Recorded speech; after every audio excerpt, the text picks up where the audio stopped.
Wealthy people do three things, man. They stop trading time for money. They make their money work for them, and they give as much value to people as they can. The reason why you give people so much value is because if you give them so much value, they'll never leave you. They'll always be for them, definitely, and you will never need for anything as long as you give value to people. And so I learned that as I got older. That part really didn't make sense to me at the time, but the money working for you part, and I was like, how do you make your money work for you? Again, all I know is how to go get money. That's all I know. So later on in that, he says wealthy people do three things. So we in a cell for about 45 days. So all of his conversations, now that you said, it never was black or white. Every conversation with him about money and transition was always wealthy people do. It wasn't white people do, it wasn't black people, it was always wealthy people do this. Wealthy people do this. And I was like, damn, and now that you said that, this now makes sense to me again. So he says, wealthy people, first they get into stocks, then they start a business, and then they get real estate.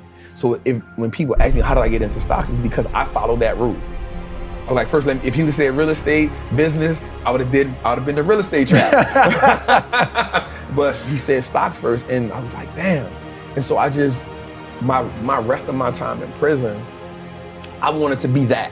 I wanted to be a part of that wealthy conversation. Explain that basic idea of ownership for people that might not quite put it together that stocks really are owning that company. So I actually got that term from Warren Buffett. Owning a stock is owning a percentage of a great business. And so once I understood that concept, I understood that the key to wealth is through ownership. Like that was one of the things that made it click, because I studied the wealthy people. Like I studied them, and I was like, damn. When you study Reginald White, one of the first black man to make $1 billion on Wall Street, it was about he wanted it to have ownership. So I said the key to building wealth is not how much you can work. You can't work your way to wealth. You got to invest your way there. And all wealthy people, black, white, Asian, Chinese, they own a whole bunch of shit. The people who aren't wealthy is because they don't own nothing. You only have your money sitting in cash. If your money is just sitting in cash, realistically, you're becoming poorer every day. Right. Or they own depreciating assets. And that's what cash is.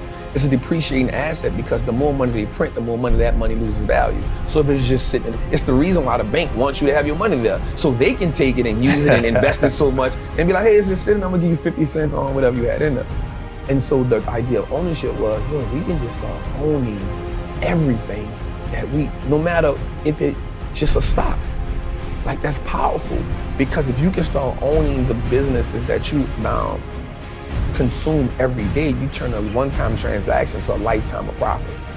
And that was major for me, because if I go to the store and buy a pair of Nikes, that's a one-time transaction.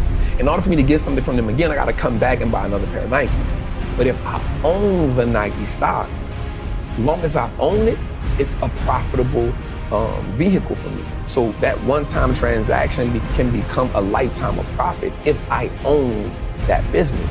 If I'm gonna buy Apple, if I know I'm an Apple user, if I know I got the phone, I got the AirPods, I got the MacBook, I got the PC, I'm excited when Apple's about to drop something, why wouldn't I own it? As much of it as I can. And so now, instead of me getting excited about Apple line being around the corner because it's a new phone, I'm like, yo, I can make this money. And another great thing about the stock market is, for me, it now makes me pay attention to the world. And so now I understand what's going on in the world. I started learning business cycles, market cycles. You know what I'm saying? Like, because now I can understand, this is okay. Things are going out of business. It's okay, we're in this cycle. Okay, people are hiring. Okay, we're in expansion cycle. And so now I took an economic class on my own without just understanding the world. And so you start understanding when something is happening in China. Okay, something happening in China, so I own Apple. Apple has 20% of their revenue in China. Okay, they might take a little hit right now. You know what I'm saying? So the stock market helped me start understanding how the world moves, the fundamentals.